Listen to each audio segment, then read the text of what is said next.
एक गांव में गौतम बुद्ध का बहुत बड़ा आश्रम था।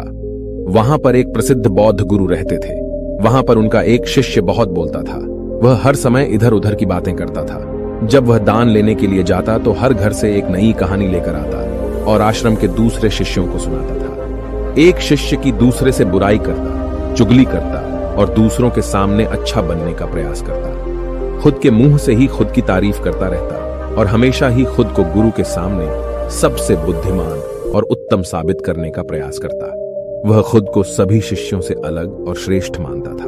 उसका कहना था कि मैं एक अमीर घर का बालक हूं। अगर मैं चाहता तो एक आरामदायक और सुविधाओं से भरा जीवन जी सकता था, लेकिन मैं वह सब छोड़कर यहां आ गया क्योंकि मुझे सत्य की खोज करनी है, खुद को जानना है, जीवन को जानना है। इसीलिए मेरा त्याग तुम सबसे बड़ा है। एक दिन गुरु ने आश्रम के सभी शिष्यों को बुलाकर कहा, आप सभी को अगले 1 महीने के लिए कोई ना कोई संकल्प लेना है। इससे आपकी संकल्प शक्ति मजबूत होगी और आप में आत्मशक्ति का संचार होगा। आप सभी अपने सामर्थ्य के अनुसार कोई भी संकल्प ले सकते हैं और यदि 1 महीने से पूर्व आप में से जिसका भी संकल्प टूट जाएगा तो वह अपनी पुरानी दिनचर्या में वापस आ जाएंगे। सभी शिष्यों ने अपनी शक्ति के अनुसार छोटे बड़े संकल्प लिए और गुरु को अपने अपने संकल्प के बारे में बताकर वहां से चले गए। लेकिन वह शिष्य जो खुद को सबसे अलग और बड़ा दिखाना चाहता था, वह सीधे गुरु की कुटिया में पहुंच गया और बोला, मैं कोई छोटा मोटा संकल्प नहीं लेना चाहता, बल्कि खुद की ही जैसे एक बड़ा और महान संकल्प लेना चाहता हूं। कृपया आप ही बताएं क्या संकल्प लेना चाहिए। उसकी यह बात सुनकर गुरु मुस्कुराए और बोले, क्या तुम मेरे द्वारा दिए गए संकल्प को पूरा कर पाओगे? क्या तुम्हारे लिए उसे पूरा करना संभव होगा? शायद नहीं। वह तुम्हारे लिए संभव नहीं है, तुम उसे पूरा नहीं कर पाओगे। इसीलिए तुम खुद ही कोई संकल्प ढूंढो। शिष्य ने कहा, नहीं गुरुदेव, आप जो भी संकल्प मुझे देंगे मैं जरूर उसे पूरा करूंगा। गुरु ने कहा, ठीक है, तो तुम अगले 1 महीने तक चुप रहो, मुंह से एक शब्द भी नहीं निकालोगे। यही तुम्हारा संकल्प है। शिष्य ने कहा, गुरुदेव, यह भी कोई संकल्प है? यह तो बहुत ही आसान है। 1 महीने तक चुप ही रहना है। आप कोई बड़ा संकल्प दीजिए जो मेरी योग्यता के लायक हो, जिसे पूरा करने में मुझे समस्या हो। गुरु ने कहा, पहले तुम इस संकल्प को तो पूरा करके दिखाओ। शिष्य ने गुरु की बात मान ली और वह उसी समय चुप हो गया और पलटकर कुटिया से बाहर चला गया। उसे चुप रहना बहुत आसान लग रहा था। उसने एक दिन तो जैसे तैसे चुप रहकर काट लिया, लेकिन दूसरे दिन से उसके मन में ना बोलने का बोझ बढ़ने लगा। तीसरे दिन उसे भारीपन महसूस होने लगा और चौथे दिन उसके अंदर एक अजीब सी बेचैनी होने लगी, क्योंकि आसपास आश्रम के सभी शिष्य एक दूसरे से बातें कर रहे थे। वह भी अपना पक्ष उनके सामने रखना चाहता था, उनकी बोलती बंद कर देना चाहता था, लेकिन उसका संकल्प उसके आड़े आ रहा था। इसीलिए वह पूरे दिन सिर्फ मुंह और आंखें बनाता रहता। इसी तरीके से कुछ दिन और बीते और वह शिष्य बीमार पड़ गया। उसका सिर फटा जा रहा था। उसका खाने पीने तक का मन नहीं कर रहा था। वह सिर्फ बोलना चाहता था। वह गुरु के पास गया और उनके सामने बैठकर लिखकर उन्हें बताया, गुरुदेव, मैं बोलना चाहता हूं। बिना बोले मुझे सांस नहीं आ रही। मेरा दम घुटता जा रहा है। मैं अंदर ही अंदर पागल हुआ जा रहा हूं। मैं क्या करूं? संकल्प तोड़ दूं क्या? यह पढ़कर गुरु मुस्कुराए और बोले, संकल्प तो तोड़ने के लिए ही होते हैं, लेकिन जो अपने संकल्प को पूरा कर लेता है वही अपनी आंतरिक शक्ति को बढ़ाता है, और जो अपनी आंतरिक शक्ति को बढ़ा लेता है वह समाज और जागृति की राह पर आगे बढ़ जाता है। संकल्प का लेना भी तुम्हारे हाथ में था और इसे तोड़ना भी तुम्हारे ही हाथ में है। तुम्हारे बहुत से भाई अपने संकल्प को तोड़कर अपनी पुरानी दिनचर्या पर वापस आ चुके हैं। अगर तुमसे नहीं हो पा रहा तो तुम भी संकल्प तोड़कर अपनी पुरानी दिनचर्या पर वापस जा सकते हो। लेकिन याद रहे, अगर आज तुम इस छोटे से संकल्प को नहीं संभाल पा रहे तो तुम अपनी बाकी की पूरी जिंदगी को कैसे संभाल सकोगे? बाकी फैसला पूरी तरह से तुम्हारे हाथों में है। गुरु की यह बात उस शिष्य के दिल में चोट कर गई। वह बिना कुछ बोले वहां से वापस चला गया और खुद को अपनी कुटिया में बंद कर लिया। वह केवल अपने जरूरी कामों के लिए ही कुटिया से बाहर निकलता, बाकी सारे समय कुटिया के अंदर ही बैठा रहता। 15 दिन बीत चुके थे और आश्रम के लगभग सभी शिष्यों का संकल्प अब तक टूट चुका था, लेकिन उसका संकल्प अभी भी जारी था। संकल्प लेने के बाद से अब तक उसने एक शब्द भी नहीं बोला था। सारा आश्रम हैरान था कि इतना बोलने वाला इंसान चुप कैसे हो गया। 15 दिन बीतने के बाद वह दोबारा अपने गुरु के पास गया और लिखकर बताया है, गुरुदेव, मैं बाहर से तो चुप हूं, लेकिन मेरे भीतर बहुत सी आवाजें हैं, बहुत सी चीख पुकार और शिकायतें हैं। मैं अंदर ही अंदर बात करता रहता हूं। मेरा मन तरह तरह के प्रश्न पूछता रहता है। मैं बाहर से जितना मौन हूं, भीतर से उतने ही शोर शराबे से भरा हुआ हूं। क्या इस तरह से मेरा संकल्प अभी भी जारी है? गुरु ने कहा, हां, तुम्हारा संकल्प अभी भी जारी है, लेकिन जब तक लोगों की यह आवाजें तुम्हारे कानों में पड़ती रहेंगी, तुम्हारा मन बोलता रहेगा, क्योंकि इसे तो आदत है बोलने की। तुम भले ही बाहर से चुप रहो, लेकिन तुम अंदर ही अंदर बोलते रहोगे। तुम्हें इन बातों से, इन आवाजों से दूर जाना पड़ेगा। शिष्य गुरु को प्रणाम कर वहां से चला जाता है और सुबह होते ही अपनी कुटिया छोड़कर जंगल की तरफ चला जाता है। कई दिन बीत जाते हैं, संकल्प का समय भी पूरा हो जाता है, लेकिन शिष्य लौटकर नहीं आया।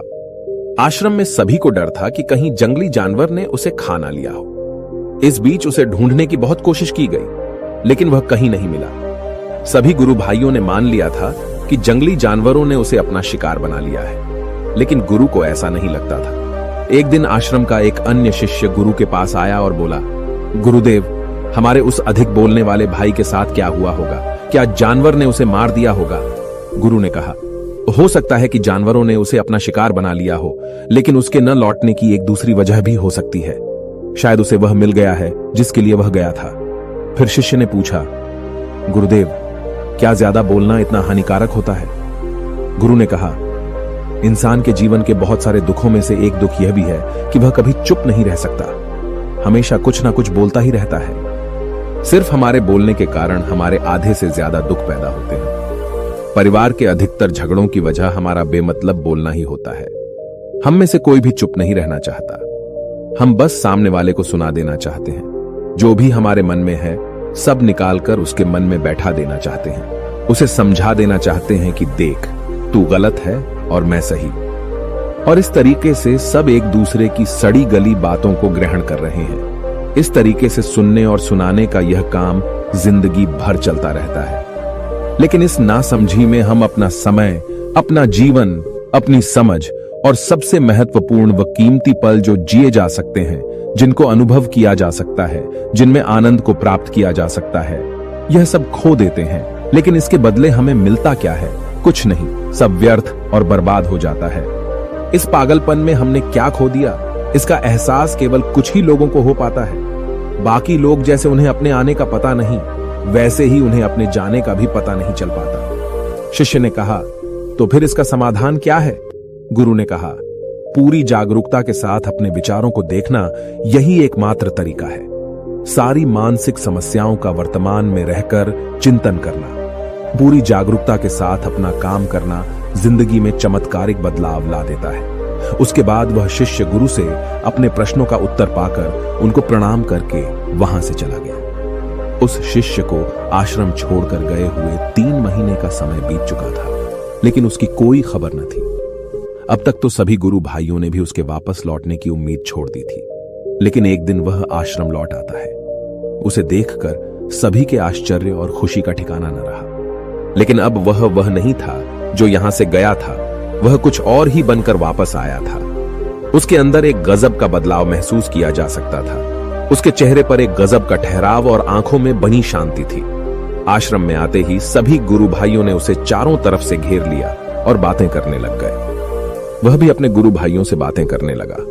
उससे बात करने वाले सभी ने यह अनुभव किया कि अब वह पहले जैसा उतावला और बातूनी नहीं रह गया था।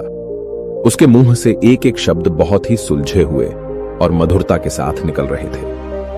थोड़ी देर तक गुरु भाइयों से बात करने के बाद वह सीधा गुरु की तरफ चला गया। उसने गुरु के चरण छुए और कहा, गुरुदेव, क्या मैं अब भी मौन हूं? क्या अब भी मेरा संकल्प जारी है?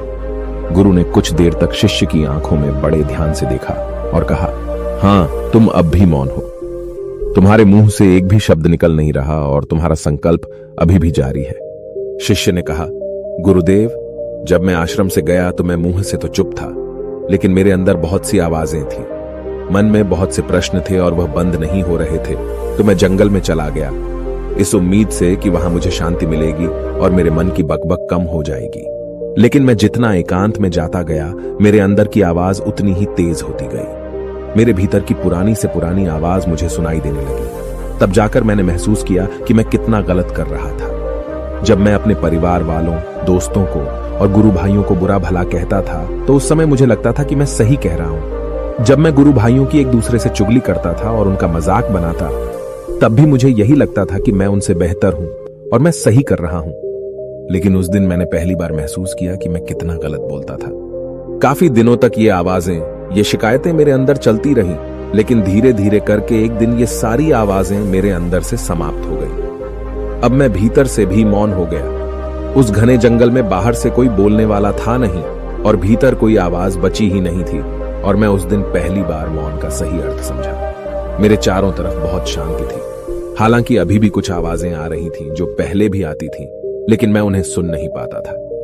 पर अब वह सभी आवाजें मुझे स्पष्ट रूप से सुनाई दे रही थीं। हवा के चलने की आवाज, चिड़ियों के चहकने की आवाज और पानी के बहने की आवाज, ये सभी आवाजें मैंने पहली बार पूरे होशपूर्वक सुनी। अपने चारों तरफ इतनी शांति मैंने पहले कभी महसूस नहीं की थी। तो इस शांति को भंग करने के लिए मैंने पहली बार अपने मुंह से कोई शब्द निकाला। मैं चिल्लाया, हे ईश्वर, ये कैसी शांति है? सभी कुछ इतना शांत क्यों है? ऐसा क्या हो गया? लेकिन मेरे चिल्लाने के बाद भी शांति भंग नहीं हुई। सब कुछ पहले जितना ही शांत था, बाहर भी और भीतर भी। हे गुरुदेव, मैंने अपने गुरु भाइयों से बात की, मैंने आपसे बात की। मैं बोल रहा हूं, मैं चल रहा हूं, मैं सब कुछ देख रहा हूं, लेकिन मैं अपने भीतर एकदम एकांत में हूं, मौन में हूं, भीड़ में होता हूं, तब भी भीतर से अकेला एकांत में होता हूं।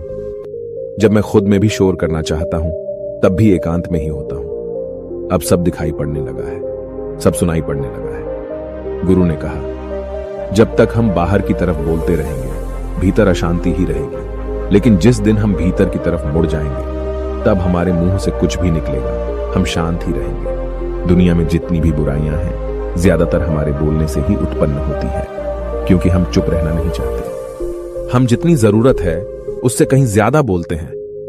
हम सामने वाले को सुनना नहीं चाहते, बल्कि उसकी बोलती बंद कर देना चाहते हैं। उसे समझा देना चाहते हैं कि मैं कौन हूं, मैं क्या कर सकता हूं, और यही हमारी जिंदगी का मकसद बनकर रह जाता है। हमारी सारी ऊर्जा व्यर्थ के बोलने में बर्बाद होती रहती है। ऐसे ही समाज में लोगों का जीवन दुखों से भर जाता है, जो हमेशा एक दूसरे को सुनाने में लगे रहते हैं। कभी एक दूसरे को सुनना नहीं चाहते, समझना नहीं चाहते, और चुप रहना तो उन्होंने कभी सीखा ही नहीं, क्योंकि चुप रहना उन्हें छोटा महसूस करवाता है। दुनिया की सभी लड़ाइयों का कारण हमारा बोलना ही है।